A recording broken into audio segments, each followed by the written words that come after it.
Hi guys, good morning. So this will be our third day here in Karachi, Pakistan. And for now, meron ako nabili no sa araw na mga chai, parang mga 3 in 1, parang ready to mix na siya. So meron tayong masala chai, meron tayong cardamom chai, meron tayong Kashmiri chai, and vanilla chai latte. Okay? So ito, tatry natin to. Pero ngayon, tatry ko lang muna yung vanilla chai latte. Kasi hindi ko naman pwede pagsabay-sabay yung lahat. Tapos sa reception, humingi ako ng hot water. Kaya mainit pa siya. So meron tayo ditong extra water. Extra water. Extra baso. So malinis yan.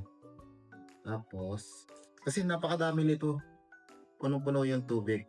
So parang, mawawala ng lasa kung lalahad ko siya. Parang half lang natin. Half.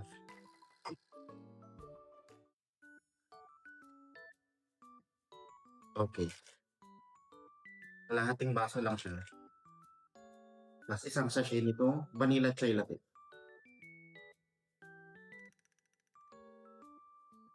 Arte pa ba? Punitin na lang yan ng ngipin.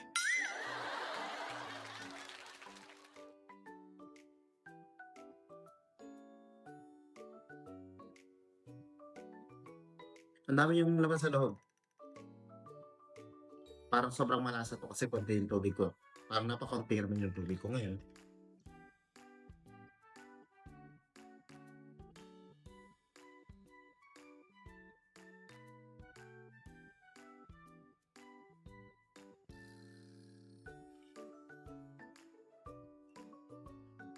Ang bango niya.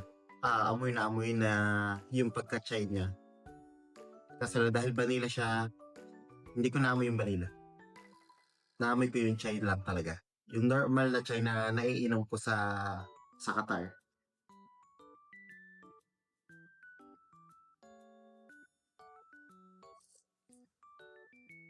Sarap. Masarap siya.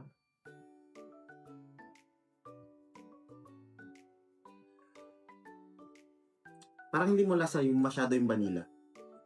Ah, parang aroma ng vanilla lang. Pero yung lasa wala. Konting-konti lang. Pero yung tubig niya tama lang doon sa isang sachet yan. Kalahati ng baso, tapos isang sachet, tamang-tama lang siya. Kasi kung dadamihan mo, mawawala na talaga siya ng lasa. Hindi pa na masyadong mainit. Masarap. Promise, masarap. Parang ito yung classic na chai. Tapos, ano mga ano? Itong Kashmiri chai. Kashmiri chai, hindi ko alam kung ano yung Kashmiri. Pero parang doon sa picture and doon sa sachet niya, parang bulaklak. I don't know. So, correct nyo na lang ako kung mali ako. Okay, let's try this one. Doon sa isang tasa.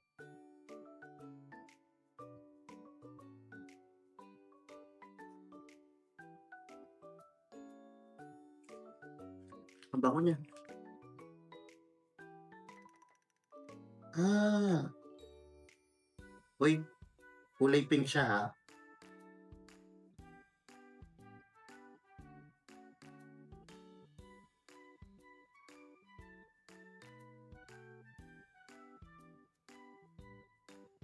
And flex ko lang din pala yung tissue ko.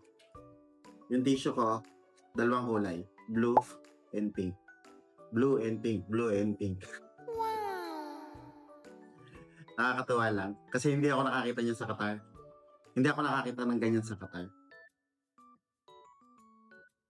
Siyempre, alisin ko muna yung ano. Kasi baka mag-iba yung lasa nung ano natin. Yung Kashmiri chai natin kapag hinalo natin yung konting lasa nito dito. Pero kahit malayo ko, magbango niya ha.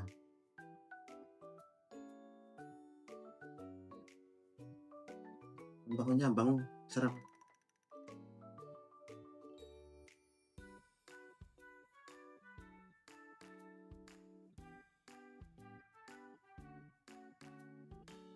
Ang bango niya.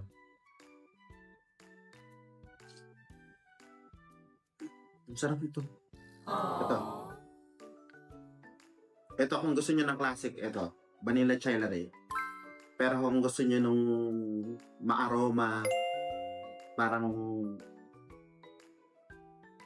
parang something na parang may pampa-freshness ng hininga, ganyan. Ito yon. Hindi ko alam kung yung Kashmiri, pero ito, recommended ko to. Masarap. So, yung masala sa cardamom, tatry ko bukas. Okay. Morning.